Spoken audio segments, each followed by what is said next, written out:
ଆଜି ଅକ୍ଟୋବର 2 ତାରିଖ ପବିତ୍ର ଗାନ୍ଧୀ ଜୟନ୍ତୀ।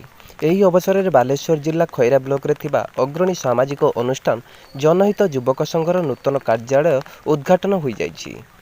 ଏହି ଅବସରରେ ମୁଖ୍ୟ ଅତିଥି ଭାବେ ଭଦ୍ରକରେ ଥିବା ଶହୀଦ ଭଗତ ସେନାର ଆବାହକ ସମ୍ମାନନୀୟ ଶୀତାଂଶୁ ଶେଖର ମହାପାତ୍ର, ଶହୀଦ ଭଗତ ସେନାର ବରିଷ୍ଠ ସଦସ୍ୟ ପଦ୍ମନାଭ ପଣ୍ଡା, ହେମନ୍ତ ମହାପାତ୍ର, ଜନହିତ ଯୁବକ ସଂଘର ଉପଦେଷ୍ଟା ଯାତ୍ରା କଳାକାର ଦାମୋଦର ପଣ୍ଡା, ବୃକ୍ଷ ମାନବ ବିଜୟ ଜେନା, ବାଲେଶ୍ୱର ଯୁଗ ପ୍ରଚାରକ ମୁକ୍ତିକାନ୍ତ ପାଣିଗ୍ରାହୀ ପ୍ରମୁଖ ଉପସ୍ଥିତ ରହି ନୂତନ କାର୍ଯ୍ୟାଳୟର ଉଦ୍ଘାଟନ କରିଥିଲେ।